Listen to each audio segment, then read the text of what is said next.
Hey folks, so this is the story of my mum's memorial and the police, which is, I suppose, beforehand, two words that you wouldn't want to collide, but hey, this is the story of how it happened. So, my mum passed away on Friday the 13th of December 2024, and we organised her memorial. It was at the Soma Centre in Midsomer Norton, which is where she lived. Me and my sisters, we did various tasks between us. Mum, before she passed, said very vehemently, as in she really meant this, "I want fireworks." I was like, cool, fireworks you shall have. So amongst the kind of various little planning that you have to do for a memorial, I was like, okay, I'll take on the fireworks job because that sounded kind of fun, right? Let's order some fireworks. But then there was a slight concern, reasonably so, because Midsomer Norton is let's say, a town with lots of older people and pets, and the idea of us like letting off loads of fireworks unwarrantedly, it felt not great. So we were having a discussion about this, and then I came up with what I thought was a good idea, which is surely you can buy quiet fireworks. Like really what we want is just to like colour in the sky, you know? So yeah, lo and behold, on the internet you go, quiet fireworks. So I rang the guy up and I said, hey mate, like when we say quiet, what do we mean? And he went, well the thing is, yeah, is you're going to hear the put, but then they just don't explode in the sky. So I was like, perfect, this is what we want. I spent £200 on two fireworks because it wasn't like, let's do a massive fireworks display, but it also wasn't like, let's just have two rockets, you know. So yeah, two massive boxes. I was quite excited. It's like, this is a fucking firework right here. So yeah, and we had sparklers as well, which is cute. And so the day comes, and the memorial was lovely. We did collaborative flower arranging, because one of the last things I did with Mum, her hand was part of the reason she passed, and so she couldn't use her hand, so her left hand though she could, and so the fact that she could cut the bottoms off the flowers, I think this was maybe 4 days before she passed. So yeah, we did some flower arranging because it was her birthday not long before she passed, so she had a room full of flowers, and that was really sweet. And so in my mind I was like, let's do some collaborative flower arranging. So we bought 100 flowers, all laid them out on the table, and each person puts their flower in the pot. That was lovely. We all did a little talk. I told various stories, how we went to Antiques Roadshow, my mum met the Queen, all sorts. It was nice. Everyone was remembering her and her spirit in a very positive way. The room was full of her art. Yeah, it was really great. So then this time comes where it's sort of, I don't know, 3:45, and most people attending on, let's say, spring chickens, to be polite. So you know, slowly you can see people sort of drift off home, and I'm like, oh no, we need to do the fireworks now, otherwise like there's going to be nobody to watch them. So we arranged, like, okay, let's do the fireworks. So I told the boys, like, right, the boys is my partner's brother and my sister's partner. So I said to them, right, I found this place. It's up a bank. So the Soma Centre has a big car park outside. So on one side, if you're looking in as you're driving into the car park, the Soma Centre's on your left. You have a skate park on your right, and then right in front of you is a hill with brambles and such things. And I was kind of spying, like, exactly where should we do these fireworks, because safety is, you know, safety would have meant reading the instructions on the fireworks, but hey, I was at least cognizant of not hurting people. So I was like, right, I'm going to do the fireworks up in the bushes, which was a good 30 meters away from the car park and where people would be stood. So found this little kind of gap between the brambles because there was a path, sort of laid the fireworks there ready. And I was like, okay, this is going to work because they're just going to go straight up in the sky from here. We're already up on a hill. Everyone's going to be down there. This is great.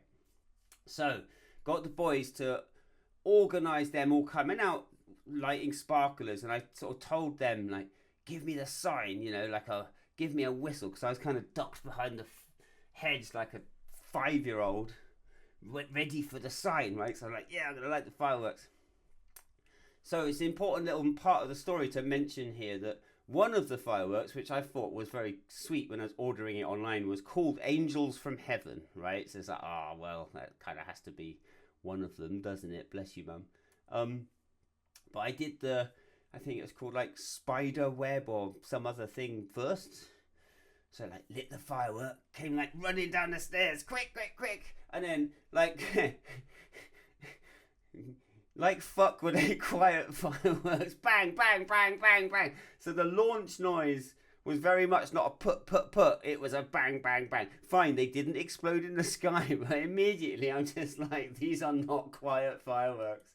Oh well, everyone was really enjoying it. I think the whole point that Mum wanted was that people was to enjoy this, you know. And she said, like, no doom or gloom shit, mind.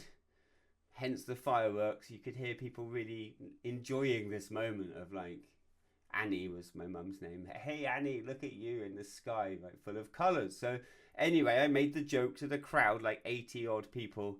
Well, they weren't quiet fireworks, were they? You know, because I told him, I've got quiet fireworks. Made a big deal out of it, so everyone was chuckling. So then here comes the second firework now. So I'll go back up the stairs, and what I didn't really account for was the first one was right on a level. Now, if I'd have had a spirit level, you know, those things that builders use with an air bubble, like I could have probably got this right, but no, I didn't. And then, so the second one was just, I'd say, 4 or 5 degrees facing down the hill, which is a very important fact for the following thing, because I lit the Angels from Heaven firework. Come running down the stairs again, quick, quick, quick. Right. And now, of course, I'm stood looking up at the fireworks. Everyone is to my left here. And all I hear is this shrieking, this whooping. It sounds like everyone's having a great time, right? So I'm just like, yay, fireworks, woohoo, right? What I didn't realise is that this Angels from Heaven firework was raining down cardboard pellets from the firework onto the whole crowd. Like a mortar. I'd managed to get the trajectory of the firework. I mean, Jesus Christ, Royal Artillery Regiment, sign me up, man. Because clearly I can land a mortar on a spot. So anyway, the whooping and the shrieking was very much like, wait, Annie, not only have you got fireworks in the sky, literally you're raining them down on us. And thankfully everyone saw the funny side, right? Everyone was very much in a good mood. And once I'd learned that I just rained down these cardboard pellets on everyone, I was very apologetic, but everyone could see the funny side. It was a lovely moment, really. So, okay, fireworks is over, everyone. Let's sort of like, head back on inside. That was fun. Woohoo. Right, and then, of course, I'm busily cleaning up the, on the box when I got the firework, 192 shot. I was like, yeah, that's cool. Now it's 192 cardboard pellets to clean up from the floor, but it's fine. I'm doing it, no problem, right? So I'd say about 5 or 6 minutes later, there's maybe 10 of us still meandering outside. And I saw this police car coming round the corner with the blue flashing lights. I was like, immediately, that's definitely for me. As in, you just know, right? You just know. There's not some other thing that's happened that just coincidentally. The police car pulls up. Policeman, policewoman get out of the car. But they make a beeline for the teenagers in the skate park, who by now had also stood on the grass verge to watch the fireworks, right? And one of our people said, hey, Kai, I think we got away with it because they don't think it's us, And I'm like, yeah, but come on, man. Like, we can't get these innocent teenagers into trouble, can we? Like, so I went straight up to police. I said, excuse me. This is my, best please don't get in trouble voice. Excuse me, this wouldn't be about fireworks by any chance? They immediately turned like, yes. And I said, oh, please don't get those guys in trouble. They've just been like skating, right? It was me. I'm really, really sorry. If I needed to have asked permission, which I didn't, because I kind of knew that the moment you go down that path, there would have been no fireworks. And how do I explain that to Mum? So I'm so sorry. I've clearly caused a problem. It was our mum's memorial, you see, and she really wanted fireworks, and so we only did 2. And I promise you, there's no more drama anymore. And am I in trouble? And you could see the police's face go from like, oh, we've got a thing to deal with, to cool, okay, there's not really a problem here. They just said, no, it's fine.